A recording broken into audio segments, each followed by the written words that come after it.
अगर मैं आपसे कहूँ कि ज़िंदगी का 90% दुख सिर्फ एक बात समझ लेने से ख़त्म हो सकता है और वो बात गौतम बुद्ध ने बनारस में अपने पहले उपदेश में बताई थी, तो क्या आप जानना चाहेंगे? चलिए शुरू करते हैं क्लास 10th का life changing chapter the sermon at Benares. Gautam Buddha was born as Siddharth in a royal family. Thought he lived in a luxurious life.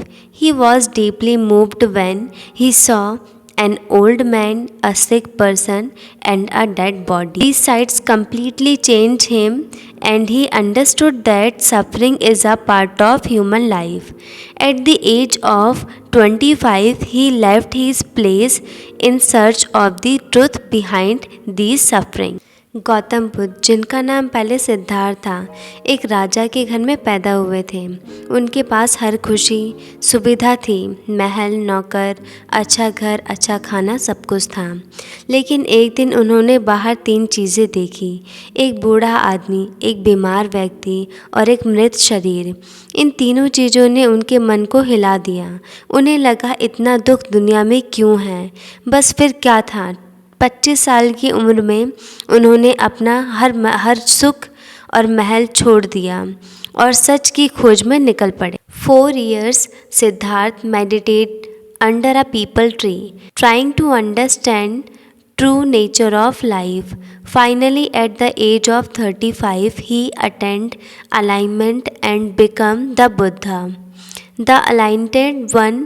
After this spiritual transformation, he decided to share his wisdom with others so that they could also be free from sorrow.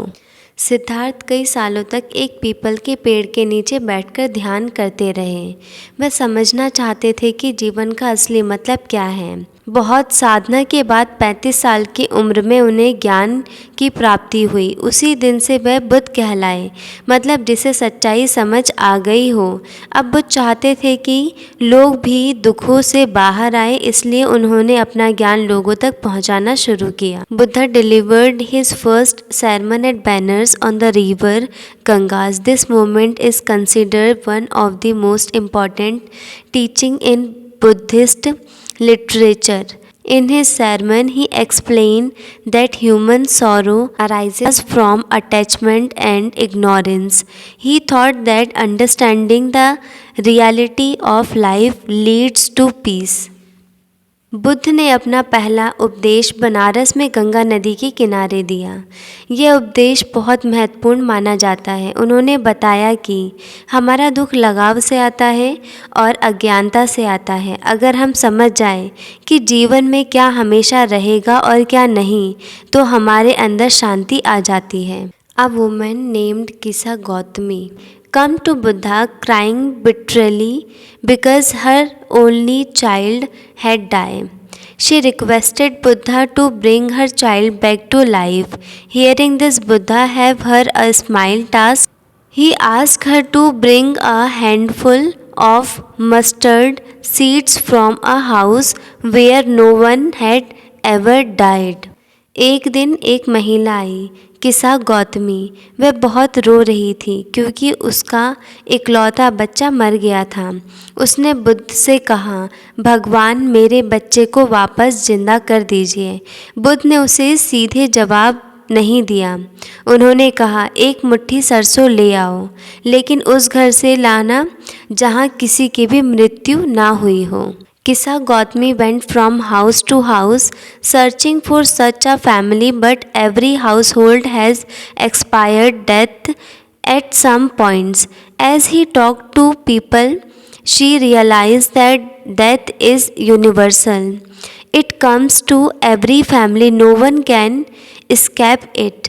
She finally understood Buddha's message that suffering is a nature of part of life. किसा गौतमी घर घर जाकर पूछने लगी, क्या इस घर में किसी की मौत हुई है? लेकिन घर घर में किसी न किसी की मृत्यु हुई थी। कहीं पिता, कहीं माँ, कहीं बच्चा, कहीं दादा, कहीं दादी। धीरे धीरे उसे समझ आया कि मृत्यु तो हर घर में आती है, इससे कोई बच नहीं सकता। उसी समय उसने बुद्ध का संदेश समझ लिया। दुख और मौत जीवन का हिस्सा है। Buddha concluded that peace come only when we accept the nature cycle of life. Attachment to things and people brings sorrow. When we understand that change and death are unavoidable, we learn to live with wisdom and peace. Buddha ने कहा कि अगर हम जीवन के प्राकृतिक नियमों को स्वीकार कर लें तो हम शांत रहना सीख सकते हैं। दुख तब होता है जब हम चीज़ों और लोगों से बहुत ज़्यादा लगाव रख लेते हैं, लेकिन दुनिया में एक चीज़ हमेशा रहती है, बदलाव और मृत्यु। इन्हें स्वीकार करने से ही हमारी ज़िंदगी में शांति आती है। Now see the full long Hindi explanation of this story. यह अध्याय हमें जीवन का सबसे बड़ा सत्य दिखाता है। जन्म और मृत्यु पर किसी का नियंत्रण नहीं और दुख वहीं से शुरू होता है जहाँ लगाव शुरू होता है। गौतम बुद्ध कहते हैं कि इंसान संसार में दुख इसलिए पाता है क्योंकि हर चीज़ों और लोगों को हमेशा के लिए समझ लेता है, लेकिन दुनिया में कुछ भी हमेशा नहीं है, न जीवन, न स्वास्थ्य, न लोग, न चीज़। किस्सा गौतम की कहानी इस अध्याय का हृदय है। एक माँ अपने मरे हुए बच्चे को फिर जीवित करने के लिए दौड़ भाग करती हुई बुद्ध तक पहुँचती है, लेकिन बुद्ध सीधे नहीं कहते कि मौत स्वाभाविक है। वह उसे अनुभव के रास्ते से समझने देते हैं। जब वह घर घर में मौत का दुख देखती है, सुनती है, तभी उसके दिल में यह बात बैठती है कि मेरे साथ भी दुख नहीं हुआ, यह तो घर घर की कहानी है। इसी समझ को बुद्ध ज्ञान कहते हैं।